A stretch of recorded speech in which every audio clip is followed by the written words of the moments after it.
Dalam operasi militer modern, ada satu jenis kapal perang yang keberadaannya sering luput dari sorotan publik. Namun justru menjadi penentu keberhasilan di banyak medan operasi. Kapal ini tidak secepat kapal perusak, tidak sebersenjata kapal fregat, dan tidak setersembunyi kapal selam. Namun ketika pasukan harus dipindahkan, kendaraan tempur harus didaratkan, helikopter harus dioperasikan, dan bantuan kemanusiaan harus menjangkau wilayah terpencil. Kapal inilah yang selalu berada di garis depan. Inilah Landing Platform Duque, atau yang lebih dikenal dengan singkatan LPD. Kapal ini bukan sekadar alat perang, melainkan simbol proyeksi kekuatan, kesiapan logistik, dan fleksibilitas strategi sebuah negara di laut. Di kawasan Asia Tenggara yang dikelilingi laut, kepemilikan kapal LPD bukan lagi soal prestise, melainkan kebutuhan strategis yang semakin mendesak. Asia Tenggara adalah kawasan dengan ribuan pulau, jalur pelayaran sibuk, potensi konflik maritim, serta risiko bencana alam yang tinggi, gempa bumi, tsunami, badai tropis, dan konflik internal kerap menuntut respons cepat dari laut. Disinilah muncul masalah mendasar. Tidak semua angkatan laut di kawasan ini memiliki kemampuan amfibi yang memadai. Tidak semua negara mampu mengirim ratusan pasukan, kendaraan berat, dan logistik sekaligus ke wilayah krisis. Ketimpangan kemampuan inilah yang menciptakan dinamika menarik, bahkan potensi konflik dan ketergantungan. Sementara beberapa negara baru memiliki satu unit LPD, negara lain sudah mampu memproduksinya sendiri dan menjadikannya komoditas ekspor. Pertanyaannya kemudian, bukan hanya siapa yang memiliki LPD, tetapi seberapa siap mereka menggunakannya dalam skenario nyata, baik perang maupun kemanusiaan. Filipina menjadi contoh negara yang relatif terlambat, namun bergerak agresif dalam membangun kekuatan amfibinya. Sebagai negara kepulauan dengan garis pantai panjang dan sejarah konflik internal serta sengketa wilayah, Filipina selama bertahan-tahan kekurangan kapal amfibi besar. Kondisi ini membuat kemampuan proyeksi kekuatan laut mereka sangat terbatas. Situasi mulai berubah ketika Filipina mengoperasikan dua unit kapal LPD kelas Makassar yang di dalam negeri dikenal sebagai kelas Starlight. Kapal pertama mulai aktif pada 2016, disusul kapal kedua setahun kemudian. Kedua kapal ini dibangun oleh PT PAL Indonesia. Sebuah fakta yang secara tidak langsung menunjukkan keterbatasan industri galangan Filipina sendiri dalam membangun kapal perang besar. Kehadiran dua kapal ini menjadi lompatan signifikan.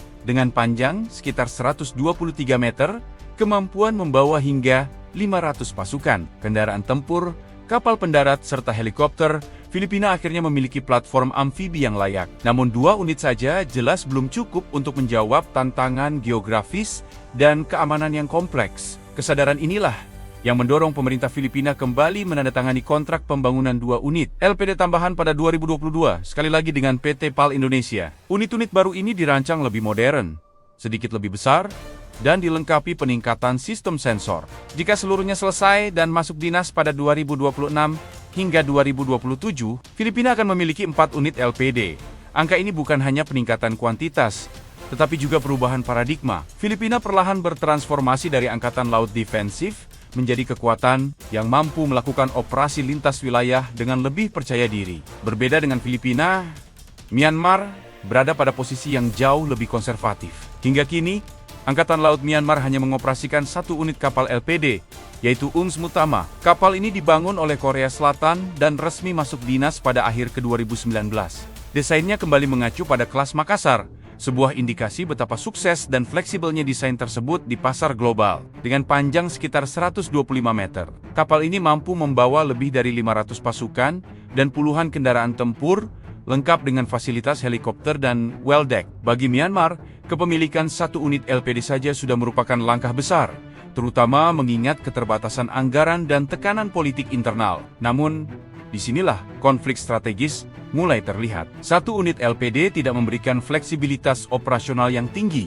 Ketika kapal tersebut menjalani perawatan atau tidak siap tempur, kemampuan amfibi praktis lumpuh. Tidak adanya informasi resmi mengenai rencana penambahan unit baru menunjukkan bahwa kemampuan proyeksi kekuatan Myanmar masih sangat terbatas. Dalam konteks regional, Myanmar berada pada posisi defensif dan cenderung reaktif, bukan proaktif.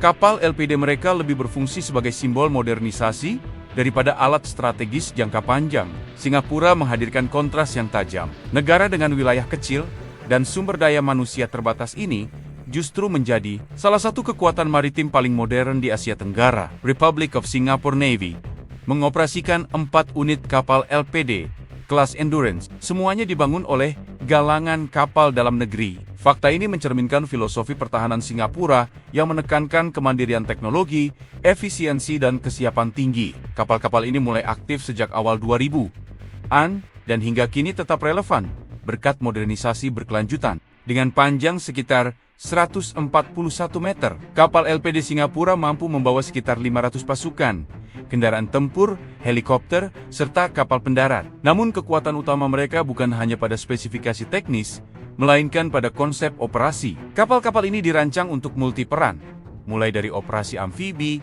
bantuan kemanusiaan, hingga berfungsi sebagai platform komando dalam operasi gabungan. Dalam berbagai misi internasional, kapal LPD Singapura sering tampil sebagai pusat koordinasi. Ini menunjukkan bahwa kualitas, integrasi sistem, dan doktrin operasi seringkali lebih penting daripada sekadar jumlah.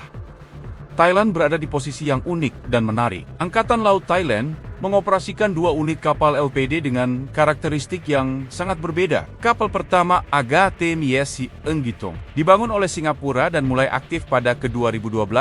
Kapal ini mengusung desain kelas Endurance dan memiliki kemampuan standar LPD modern. Namun kapal kedua, HTMS Chang, benar-benar mengubah peta kekuatan Laut Thailand, dibangun oleh Tiongkok dan resmi bertugas pada 2023. Kapal ini memiliki panjang sekitar 210 meter dan bobot sekitar 22.000 ton, menjadikannya kapal perang terbesar di Asia Tenggara hingga saat ini.